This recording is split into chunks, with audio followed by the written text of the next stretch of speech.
Today, we are talking about a crisis that is quietly reshaping global aviation and deeply shaking Russia's connection to the world. Moscow's air bridges are gone, and what we are seeing now is not a temporary disruption, but a systemic collapse that continues to unfold.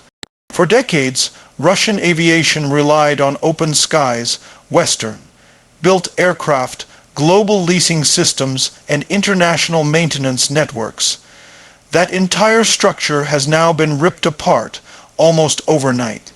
When sanctions hit, they did not just target banks and oligarchs. They went straight for the heart of Russian civil aviation, an industry that was far more dependent on the West than many people realized. Russia's major airlines operated hundreds of Boeing and Airbus aircraft. These planes were not owned outright in many cases.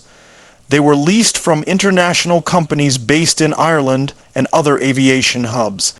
Once sanctions were imposed, those leasing companies were legally required to terminate contracts and demand the return of their aircraft.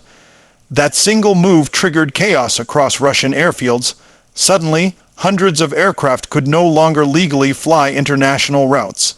Many could not even be serviced properly, because spare parts and software updates were cut off. Planes began piling up at airports across Russia. Some were grounded immediately. Others were flown on limited domestic routes until safety concerns forced them to stop. Air bridges that once connected Moscow to Europe, Asia, and beyond simply vanished. Flights were canceled, routes were abandoned, and schedules collapsed. For ordinary passengers, this meant fewer flights, higher prices, and declining reliability.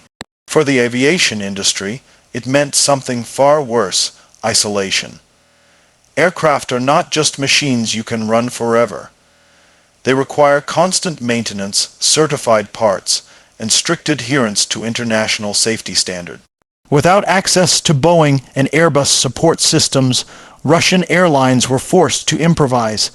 This is where the real danger began to emerge.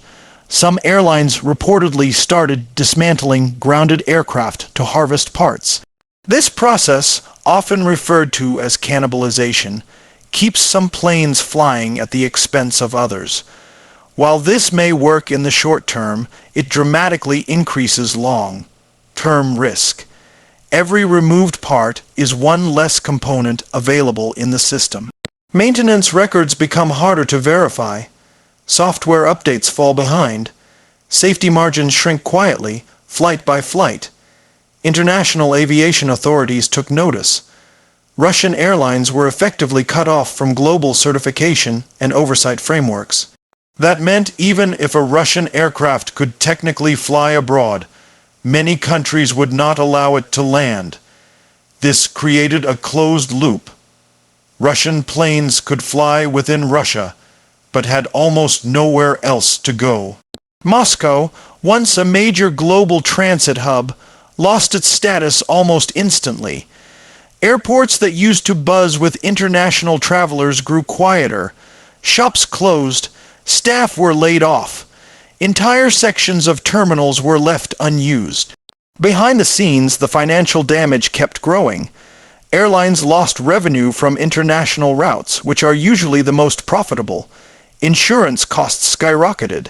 Leasing disputes turned into billion-dollar legal battles. Some aircraft were re-registered inside Russia in defiance of international law, a move that further deepened isolation. This decision ensured that even after the war ends, returning to normal aviation relations will be extremely difficult. Trust is central to aviation. Once it is broken, rebuilding it can take decades. The Russian government announced ambitious plans to replace Western aircraft with domestically produced planes. On paper, this sounds like a solution. In reality, it is far more complicated. Developing modern commercial aircraft takes years, massive funding, and stable supply chains. Russian manufacturers rely on foreign components, from avionics to engine. Sanctions disrupted those supply lines as well. Even planes labeled as domestic still depend heavily on imported technology. Production targets were quietly revised. Delivery timelines slipped. Airlines were forced to keep flying aging fleets longer than intended. As planes age, maintenance needs increase. Without certified parts, the risk profile grows. Passengers may not see it, but the strain builds invisibly inside the system. Pilots face challenges too. Simulator access, training updates, and international certification pathways have all been restricted. Experienced crew members began leaving the country, seeking stable careers abroad. That brain drain further weakened the industry from within. Meanwhile, Russia's neighbors adjusted quickly. Airlines in other countries filled the gaps on international routes, capturing market share. Transit traffic rerouted through Istanbul, Dubai, Doha, and Central Asian hubs. Moscow's role as a connector between East and West diminished sharply. This shift is not temporary. Infrastructure investments follow traffic, not nostalgia. Airports that lose relevance do not easily regain it. The stranded aircraft tell a visual story of decline. Rows of parked jets baking under the sun, engines covered, tires slowly degrading. Each plane represents millions of dollars locked in legal limbo. Some may never fly again. Even if sanctions were lifted tomorrow, the path back would be long and uncertain. Aircraft would need full inspections. Maintenance histories would be scrutinized. Legal ownership would need resolution. Insurers would demand assurances. Regulators would require proof of compliance. All of this takes time, money, and credibility. Russia's aviation implosion is not just about planes. It reflects a broader economic and technological separation. Aviation is one of the most globalized industries in the world. Isolation hits it harder and faster than most sectors. What we are witnessing is a case study in how modern systems collapse when global links are severed. For years, efficiency was built on interdependence. When that interdependence disappeared, fragility was exposed.